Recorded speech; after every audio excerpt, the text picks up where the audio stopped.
जहां मैं आपको बता दूं एक्सपर्ट के तौर पर संजीव देसवाल जो कि प्रेसिडेंट है सर्टिफाइड प्राइवेट डिटेक्टिव एसोसिएशन के, मुझे इस स्क्रीन पर सर जरा आप ज्वाइन करिए। लेकिन सबसे पहले एक ब्लाइंड स्पॉट, संजीव सर आपको मैं सबसे पहले यहीं पर लाते हुए हर लिहाज से, जांच के लिहाज से भी, हर एंगल और हर इन्वेस्टिगेटिव एंगल के तहत थ्योरीज पर चर्चा करने से पहले उस ब्लाइंड स्पॉट के बारे में बता दीजिए सर। मैं ये नहीं कह रही कि आप अभी डिस्क्लोज करिए, लेकिन ये ब्लाइंड स्पॉट क्या है? ये ब्लाइंड स्पॉट इस मामले की इन्वेस्टिगेशन में इतना इंपॉर्टेंट आखिर कैसे साबित हो सकता है? यही मेरा आपसे सबसे पहला सवाल होगा। लेकिन इंपॉर्टेंस ऑफ ब्लाइंड स्पॉट होती क्या है सर? देखिए, ब्लाइंड स्पॉट्स वो होती हैं जिस ब्लाइंड स्पॉट्स को सिक्योरिटी अच्छी तरह से एनालाइज नहीं कर पाती, लेकिन थीफ अच्छी तरह से एनालाइज कर पाता है। ब्लाइंड स्पॉट हम ब्लाइंड स्पॉट बताइए, बोलते हैं। ये ब्लाइंड स्पॉट यहाँ पर कहाँ है? मुझे उसी पोजीशन पर आप ले आइए और बता दीजिए yes Surabhi, this is the blind spot. और इस ब्लाइंड स्पॉट के लिहाज से ये स्क्रीन अब मैं आपको हैंडओवर करती हूँ, जिसमें आप मुझे अभी डिस्क्लोज मत करिएगा, लेकिन इंपॉर्टेंस ऑफ ब्लाइंड स्पॉट, और ब्लाइंड स्पॉट है क्या, if you can just tell that. देखिए, मैं अगर आपकी बात करूं तो आपके लिए ब्लाइंड स्पॉट्स पता है क्या? मेरे लिए आपका ब्लाइंड स्पॉट्स है आपका बैग। आप अपने बैग में देख सकते हैं, लेकिन मैं आपके बैग में देख सकता हूं। That is a blind spot. Very simple.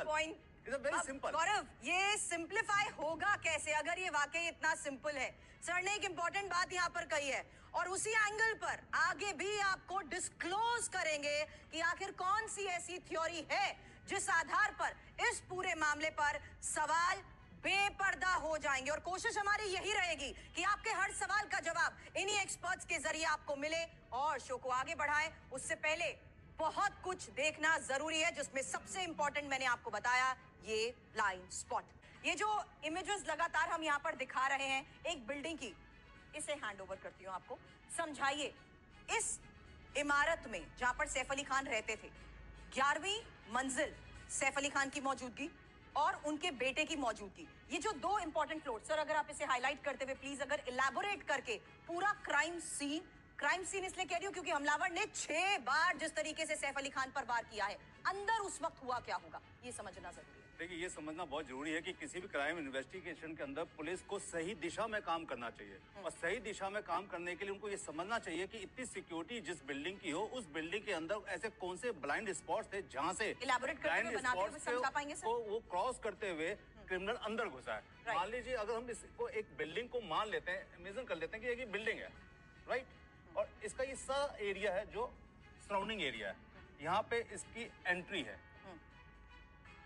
यहाँ पे अगर गार्ड है, अगर यहाँ पे गार्ड है तो ये ब्लाइंड स्पॉट्स कौन से होंगे? ये तो रोड है आपकी, राइट। इसके साथ की जो बिल्डिंग्स हैं, क्या वहां से कोई एंट्री हो सकती है? क्योंकि हो सकता है कि यहाँ पे तो सिक्योरिटी बहुत हो, लेकिन इस बिल्डिंग के अंदर कोई सिक्योरिटी इतनी ज्यादा ना हो सकता है साथ वाली बिल्डिंग में कोई सिक्योरिटी ज्यादा ना हो सकता है। एक सेकंड के लिए आपको इंटरप्ट कर रही हूँ। इनका ये कहना है कि अगर ये एंट्री है, ये अगर एंट्री है तो ये है वो जगह जो ब्लाइंड स्पॉट हो सकता है, वो है नहीं जगह। क्या ये ब्लाइंड स्पॉट, मैं इसीलिए आपसे ये लिया, क्या ये ब्लाइंड स्पॉट हो सकता है? Question mark. नहीं। इसी बिल्डिंग के पैरेलली जो एरियाज हैं, जो पैरेलल एरियाज हैं, जहां से ये मान सकते हैं कि अगर एंट्री उस हमलावर की हुई है, तो क्या ये ब्लाइंड स्पॉट है? Again raising a question on the fact जो इस मामले की इन्वेस्टिगेशन और तस्वीरों के आधार पर समझ आया। एक एंट्री आपने ये बताई, जाहिर सी बात है इस एंट्री पे सर सिक्योरिटी है, तो ये भी तो एक सबसे बड़ा सवाल है कि आखिर उस शख्स ने एंट्री इस अपार्टमेंट में कहां से ली? देखिए, लेमन लैंग्वेज में अगर आप समझने की कोशिश करें तो एक सिक्योरिटी जहां पे खड़ी है और जो एक थीफ है, उसके लिए सिक्योरिटी को कैसे बेवकूफ बना के ब्लाइंड स्पॉट्स को ढूंढना है। मान लीजिए आप सिक्योरिटी हैं, मैं समझाता हूँ, आप मेरे लिए सिक्योरिटी हैं और मैं एक थीफ हूँ, मुझे अंदर जाना है, तो मेरे लिए आपके लिए मेरे लिए कौन से ऐसे ब्लाइंड स्पॉट होंगे जिसपे आपकी नजर नहीं पड़ रही, आपके साइड में नहीं पड़ रही, आपके बैक में नहीं पड़ रही? यहाँ अगर सिक्योरिटी है तो ब्लाइंड स्पॉट्स क्या है? तो अगर सिक्योरिटी गार्ड यहाँ खड़ा हुआ है तो उसकी नजर इस एरिया में तो जा रही है, लेकिन रात का टाइम है, 1:38 का टाइम है, 1:38 पे तो अंदर आपको चोर दिख रहा है, तो इसका मतलब वो 1:15 के आसपास इस एरिया के अंदर कहीं ना कहीं से एंट्री ढूंढ रहा है। रात का टाइम है, सर्दी का टाइम है, टू अंडरस्टैंड। यस, 138 पे तो हमें दिख रहा है वो कि वो अंदर है, बिल्कुल अंदर दिख रहा है, और अंदर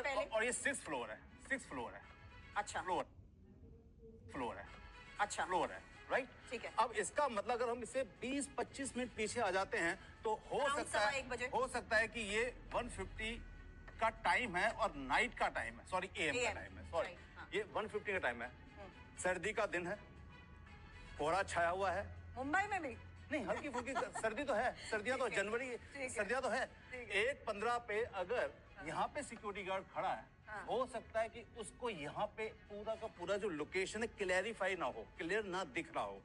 कैमरे यहाँ लगे हैं नहीं लगे ये हमें अभी नहीं पता है। अब आता है कि ये जो एरिया है, ये बिल्डिंग का जो साइड का एरिया है, क्या ये ब्लाइंड स्पॉट है, क्योंकि यहाँ पे सिक्योरिटी की नजर नहीं जा रही। मैम तस्वीरों के सबूत भी मैं स्क्रीन पे आपको ये समझना होगा कि जब हम कहते हैं थीप को देख रहे हैं तो वो नंगे पैर ऊपर जा रहा है। हाँ। वो मिलने नहीं आया, रात को नंगे पैर मिलने वाला नहीं है। नंबर वन, नंबर टू, नंगे पैर क्यों है? मिलने आएगा वो नंगे पाँव नहीं आएगा। नंगे पैर। आप ये कह रही हैं कि अंदर जो हाउस हेल्प है या उनकी टीम का कोई भी, देखिए कुछ नहीं कह सकते। इसलिए हम ये जानना चाहते हैं, आप ये कह रही हैं कि उसका पर्पस और मोटिव अलग हो सकता है कि वो किसी से अंदर ही मिलने आया। ही संभावनाएं हैं, ये दोनों संभावनाएं आपको नजर आती हैं। और भी संभावनाएं हैं। ये संभावना इसलिए खत्म हो जाती है कि अंदर आने के बाद उसके पास एक ऐसा हथियार भी है जिससे उसने सैफ के ऊपर हमला तो आपकी उस थ्योरी को सर रूल आउट कर रहे हैं। इसलिए जो है उसके हिसाब से, मीडिया में रिपोर्ट्स के हिसाब से एक हैक्सॉ ब्लेड है जो हम आरी में लगाते हैं, 10 रुपए का कहीं से खरीद लीजिए। हो सकता है घर में कोई रिपेयर चल रही हो। नहीं, प्रोफेशनल क्रिमिनल जो होते हैं, प्रोफेशनल क्रिमिनल क्या करते हैं, मैं आपको सीरियसली बताता हूँ। प्रोफेशनल क्रिमिनल क्या करते हैं कि जो हेक्सा ब्लेड है उस ब्लेड को आगे से तोड़ के पहना कर लेते हैं और वो नाइफ का भी काम करता है और रॉड को काटने का भी काम करता है। ये प्रोफेशनल क्रिमिनल का काम है, क्योंकि उसके पास जो ब्लेड मिला और जो बॉडी में पाया गया सैफ अली खान के, वो हेक्सा ब्लेड है और हेक्सा ब्लेड इस तरीके से तोड़ के पहना करके ये सिर्फ और सिर्फ क्रिमिनल यूज करता है। और सबसे बड़ी बात 138 पे जब वो दिख रहा है तो अपने मुंह पे से कपड़ा, ये बहुत इंपॉर्टेंट और क्रूशियल पॉइंट्स है इस पूरे मामले की इन्वेस्टिगेशन को देखते हुए। गौरव, मेरे साथ सख्यू संजीव भी है। संजीव, सुशांत सिंह राजपूत का केस आपको याद है? कैसे वो अपने फ्लैट में डेड पाए गए थे, आज तक पता नहीं चला कि कौन गया अंदर कौन बाहर आया। आज फिर एक सुपरस्टार के घर में एक एक्सेस हो रही है और किसी को कुछ नहीं पता कि आखिर एक्सेस हुई कैसे। क्या आपको लगता नहीं है कि ये बॉलीवुड में कुछ तो गड़बड़ चल रहा है? देखिए, ऐसा होता क्या है कि बॉलीवुड में लोगों को ये लगता है कि जैसे जो वहाँ वो रहते हैं वहाँ पे काफी सिक्योरिटी है और सिक्योरिटी लैब्स होते हैं, सिक्योरिटी लैब्स हो रहे हैं। अभी आपने देखा कि सलमान खान ने भी अपने कहते हैं जो भी विंडोज हैं उनको कहते हैं बुलेट प्रूफ कराया। क्यों कराया? क्योंकि उनको पता है कि ये लैब्स है। और ये लैब्स मैंने कई मीडिया हॉल्स में, कई मीडिया डिबेट्स में बताया कि आप किसी भी कहते हैं क्रिमिनल आपके पास पहुंचे, आप सिक्योरिटी अच्छी कर सकते हैं, नहीं पहुंचेगा। लेकिन क्या कहीं दूर से किसी बिल्डिंग के अंदर क्रिमिनल कोई रेंट पे एकोमोडेशन लेकर क्या स्नाइपर शॉट नहीं ले सकता सलमान का? उसके बाद वहां पे वो ग्लास लगाए गए। मुझे हैरानी होती है कि क्या एक सिक्योरिटी एनालिसिस नहीं करना चाहिए हर एक को? इनके पास इतनी सिक्योरिटी, इतना पैसा, सब कुछ होने के बाद ये सिक्योरिटी लैब्स है किसी बिल्डिंग के अंदर। मैं तो ये पूछ रहा हूँ कि क्या कोई मॉडस ऑपरेंडी दिखती है? 1:15 बजे जो बात इस वक्त थोड़ी देर पहले हमारे साथ स्टूडियो में मौजूद डिटेक्टिव कह रहे थे कि वो इस इमारत के बाहर था। अब 2:33 का वो वक्त है एग्जिट का। नहीं सुधीर, मैं यहाँ इस बिल्डिंग के साथ यहाँ पर संजीव से सवाल करना चाहती हूँ। उस स्क्रीन पर जाने से पहले सर, ये रही वो एंट्री, ये रही वो इमारत। आप ये कह रहे हैं, सरल शब्दों में हमारी ऑडियंस को मैं बता दूं, ब्लाइंड स्पॉट्स वही होते हैं जो अनसीन एरिया होता है। देखिए, चोरी के केसेस में हमेशा ब्लाइंड स्पॉट बहुत इंपॉर्टेंट होते हैं, क्योंकि ब्लाइंड स्पॉट इसलिए इंपॉर्टेंट होते हैं कि चोरी के एरिया में कोई चोर अगर एंट्री कर रहा है और वो पकड़ में नहीं आ रहा, तभी तो वो चोरी कर पाएगा। और इसमें भी ये देखा गया है कि वो 6th फ्लोर के ऊपर आपको जाते हुए दिखता है। देखिए, अगर एक मिनट अगर आप इसे रोक पाए। सर, ये रही स्टिल फोटोग्राफ, लेकिन इसमें आप ग्राउंड फ्लोर देखना चाहते हैं, आप सड़क को दिखाना चाहते हैं। अगर ये पॉज कर सकते हैं तो दिखाइएगा, क्योंकि सर देखिए, मान लीजिए सिक्योरिटी यहाँ पे है, ये आपका फ्रंट है। अगर आप देखेंगे यहाँ हैजेस है, अगर इस हैजेस के साइड में कोई आदमी छुप के खड़ा हो गया रात को और वो यहाँ से देख रहा है कि गार्ड कब अपनी लोकेशन को चेंज करता है, क्योंकि गार्ड बैठा हुआ है, चल रहा है, मूविंग में है, ये सारी चीजें उसने रैकी की हुई हैं। क्योंकि वो एक प्रोफेशनल चोर है, उसकी वजह है वो फेस पे जो कहते हैं मास्क लगा के जा रहा है, जो वो नंगे पैर जा रहा है। नंगे पैर क्यों जाता है आदमी? आवाज ना हो, नेचुरली। और जब वो वापस भागते हुए आता है तो जूते क्यों पहने होते हैं? क्योंकि जब वो घर के अंदर घुसा तो नंगे पैर घुसेगा तो उसके फुटप्रिंट्स आएंगे, तो उसने शूज पहन लिए। ये आपको समझना होगा कि उसकी मेंटालिटी को, कि वो एक क्रिमिनल है, क्योंकि उसने शूज इसलिए पहने क्योंकि उस अंदर जब वो घूमेगा, चोरी करेगा, जब वो चले जाएगा तो यस मैम, जूते कहाँ से आए? जूते वो अपने बैग में छुपा के ले गया ना बॉस। उसने क्या किया, जब वो यहाँ पे हैजेस पे आया, एक प्रोफेशनल चोर की तरह उसने अपने शूज को उतारा, शूज को अंदर डाला। उसके बाद जैसे ही उसको मौका मिला, ब्लाइंड स्पॉट पे देख के कि सिक्योरिटी की नजर अब मेरे पे नहीं है, वो एंट्री करता है कूद के। क्यों कूदता है? आवाज नहीं होती, चोर है। भी है, डिटेक्टिव भी है। जो टाइमलाइन आपने दिखाई है उसमें ये 55 मिनट बहुत इंपॉर्टेंट है। सर, इन 55 मिनट में आखिर अंदर हुआ क्या? पहला सवाल आपसे, उस लिहाज से जहां पूरे मामले की इन्वेस्टिगेशन को देखते हुए टाइमलाइन के आधार पर यह समझना जरूरी है कि अंदर इन 55 मिनट में हुआ क्या। 1:38 पे एंट्री, 2:33 पे एग्जिट, इसके बीच का टाइम। देखिए, किसी भी इन्वेस्टिगेशन टाइमलाइन वैसे इंपॉर्टेंट होती है क्योंकि उसमें ही सारी घटनाएं घटी होती हैं। अब आपको समझना होगा कि 138 पे एंट्री है। आज तक हमारे पास कल सुबह से शाम तक यही चीजें चल रही थी। आज हमें पता चला कि हमारे पास एग्जिट तो था, एंट्री भी हमें मिल गई है। ठीक, इसके बीच में 53 से 55 अप्रोक्सीमेटली कहते हैं हमारे पास टाइम था। उस टाइम के अंदर हुआ क्या होगा? नेचुरली वो नंगे पैर जा रहा है, बाहर से वो लॉक खोल रहा है। अब यहाँ पे एक क्वेश्चन अपने आप इरेज हो रहा है कि क्या उसने किसी इनसाइड आदमी की मदद ली है अंदर जाने के लिए, या फिर उसने उस बायोमेट्रिक लॉक को ओपन किया है, खोला है, या चाबियां लगाई हैं? ये तो फोरेंसिक एक्सपर्ट बता सकते थे उस ताले को चेक करके कि क्या इसके अंदर जबरदस्ती इसको खोलने की कोशिश की गई है या नहीं की गई है। उसमें फिंगरप्रिंट भी होते हैं ना, कहते हैं क्रिमिनल के, लेकिन पुलिस ने पता नहीं इन्वेस्टिगेशन। फोरेंसिक एविडेंस के तौर पर मैम आपसे सवाल करूंगी, कितने इंपॉर्टेंट होते हैं लाइन ऑफ इन्वेस्टिगेशन के लिए? दूसरा पॉइंट बात आती है जब वो अंदर चले जाता है उस लॉक को खोल के, या किसी ने उसको अंदर ले लिया, या तो किसी ने इनसाइड ने उसकी मदद करी, या उसने अपनी कहते हैं एक्सपर्टाइज उस लॉक को खोला, एंट्री कर दी। एंट्री करने के बाद जब वो अंदर जाता है तो शूज शायद बाहर पहले ही पहन लेता है क्योंकि उसको पता है कि फुटप्रिंट्स आ सकते हैं। जब वो रैकी कर रहा होता है घर के अंदर रैकी करते करते ही आवाज होती है। आवाज होने से हो सकता है कि जब आवाज हो रही है उस घर के अंदर, वो 11 फ्लोर है, 11 फ्लोर पे होने की वजह से। सर मैं एक सेकेंड इसको इरेज करती हूँ और ये लीजिए सिलेक्टेड। अब आप पूरा घर का अंदर का सिनेरियो देखिए, ये एक हाउस है, आप इस एरिया में हैजेस थे, हाँ। ये ब्लाइंड स्पॉट बनाया, इस ब्लाइंड स्पॉट से उसने एंट्री करी। एंट्री करने के बाद उसने वहां पे ना स्टेयर्स यूज करी और ना उसने, एक तो होती मेन स्टेयर्स, एक होती लिफ्ट, बायोमेट्रिक है लिफ्ट, आपको थंब लगाना पड़ेगा, नहीं जा सकता था, तो उसने फायर एग्जिट स्टेयर्स, जो इमरजेंसी स्टेयर्स है, उसको यूज किया और उसी में उसकी फोटो दिख रही है। 11 से 12th फ्लोर। अब सोचने वाली बात है कि उसने इतने फ्लोर क्यों छोड़ दिए, वो सीधा 11th फ्लोर पे क्यों गया? ये अपने आप एक क्वेश्चन है कि उसने यहाँ चोरी क्यों नहीं करने की सोची। वो तो किसी के भी ताले खोल सकता था ना, अगर उसको यहाँ कोई मदद नहीं कर रहा था तो उस थीफ की तो कोई भी मदद नहीं कर रहा था, तो इन तालों को क्यों नहीं खोला उसने? इसी को क्यों खोला? इसमें तो लोग रहते हैं, उसको कैसे पता है कि आज करीना नहीं है घर के अंदर? ये जो सारे क्वेश्चन है, करीना नहीं है, 11th फ्लोर पे ही चोरी करनी है, सारे फ्लोरों को छोड़ देना है, एग्जिट कहते हैं इमरजेंसी यूज करना है, चप्पल जूते उतार के अंदर घुसना है। उसकी जो इस थ्योरी को आप अग्री करती हैं या नहीं? ये एक और इम्पोर्टेंट सवाल है। फिजिकल बॉडी, उसकी फिजिकल अपीयरेंस एक परफेक्ट चोर की। अंदर सर, अंदर क्या हुआ होगा? क्योंकि 11th और 12th फ्लोर। अब बात आती है, अब बात आती है कि इस 11th फ्लोर के अंदर जब वो एंट्री करता है, क्योंकि उससे ऊपर वाले फ्लोर में सैफ अली खान रहते हैं, हाँ। यहाँ पे मेड है, बच्चे हैं। हाँ। जब वो अंदर रैकी कर रहा है, क्योंकि उसको नहीं पता कि एग्जैक्टली इस कमरे में मुझे जाना चाहिए कि इस कमरे में जाना चाहिए, कहाँ पे सामान होगा। आप कह रहे हैं एक्सीडेंटली वो उस कमरे में आ गया जहाँ पर सैफ के बेटे थे। नेचुरली एंट्री तो यहीं से होगी, 11th फ्लोर से एंट्री होगी, हो सकता है डुप्लेक्स हो, और उसके बाद यहाँ है सर, हाँ।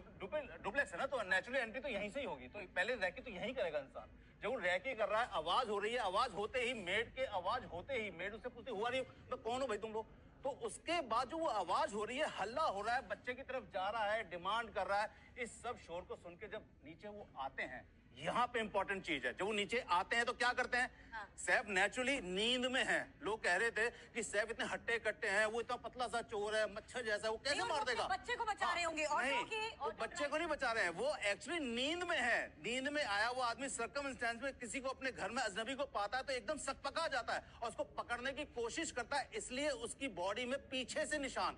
हम आपको समझना होगा। थ्योरी को लेकर आप क्या कहेंगे? प्लीज आइए, ज्वाइन करिए। पीछे से चोटें लगी, पीछे चोट क्यों लगी? क्योंकि उसने इसको ऐसे पकड़ा है।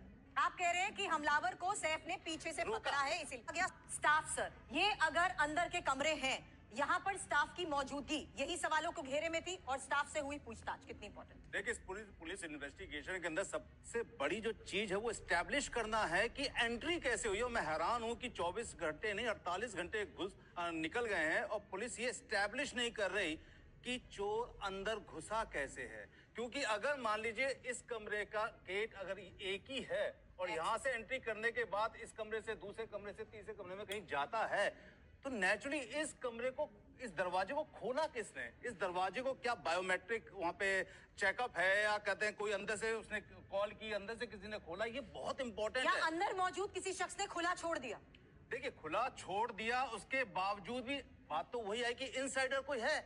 अगर ये स्टैब्लिश हो जाए कि इनसाइडर कोई है तो इन्वेस्टिगेशन का रास्ता दूसरा होगा। मैम कह रही है कि इन्वेस्टिगेशन के सारे पॉइंट्स इस वक्त सामने रखना भी इंपॉर्टेंट नहीं है। क्या किस तरीके से कड़ियों को फिर जोड़ा जा रहा है? देखिए, और आगे देखिए, पुलिस के पास अभी 2-3 चीजें ही हैं। पुलिस के पास सबसे पहले ये है कि स्टैब्लिश करना कि एंट्री कैसे हुई है, नंबर 1। इसलिए उन्होंने जितने भी वहाँ एम्प्लॉई हैं उन सबकी स्टेटमेंट को ले लिया और उसको रीचेक किया जाएगा कंटिन्यूटी में और बार बार उनको बुलाया जाएगा, नंबर 1। नंबर 2, अगर आपको पता चल जाता है कि ये एंट्री फ्रेंडली नहीं हुई है और ये एंट्री उसने अपने आप अपनी एक्सपर्टाइज को यूज करते हुए एंट्री करी है, तो उस कंडीशन में ये प्रोफेशनल चोर है, हैबिचुअल चोर है। तो फोरेंसिक एविडेंसेस की हमने बात की, ऐसे में ये सर्कमस्टेंशियल एविडेंसेस कितने ज्यादा इंपॉर्टेंट हो जाते हैं और कैसे इस पूरे मामले को सॉल्व किया जा सकता? देखिए, सर्कमस्टेंस एविडेंस और कॉन्क्रीट एविडेंस। कॉन्क्रीट एविडेंस में सबसे ज्यादा एविडेंस हमारे पास कॉन्क्रीट जो है वो ये है कि जब वो उतर रहा है तो शू पहने हुए, शू के हमें कहते हैं फुटप्रिंट्स मिलने ही मिलने हैं, नंबर 1। फिंगरप्रिंट्स हमें कहाँ मिलेंगे? ठीक है, रेलिंग पे दिख रहे हैं, लेकिन रेलिंग से ज्यादा इंपॉर्टेंट है हमारे पास जो लॉक है, इस पे जो फिंगरप्रिंट्स मिलेंगे वो बहुत इंपॉर्टेंट है, बहुत इंपॉर्टेंट है, क्योंकि ये बताएंगे फिंगरप्रिंट्स की एंट्री जबरदस्त हुई है या किसी ने फ्रेंडली एंट्री दी है, ये फिंगरप्रिंट्स बताएंगे, नंबर 1। नंबर 2, जो सीसीटीवी फुटेज है, जैसा सीसीटीवी फुटेज कहा इन्होंने, सीसीटीवी फुटेज सबसे ज्यादा इंपॉर्टेंट क्या है? हमारे पास 1:15 के आसपास AM पे चोर बाहर था, ये हम समझ सकते हैं जो टाइमलाइन कह रही है। तो इस एरिया के अंदर अगर इनके सीसीटीवी फुटेज पुलिस को नहीं मिल पा रहे हैं तो इस एरिया में 3 किलोमीटर, इस एरिया में 3 किलोमीटर कहीं ना कहीं सीसीटीवी लगे होंगे लोगों के।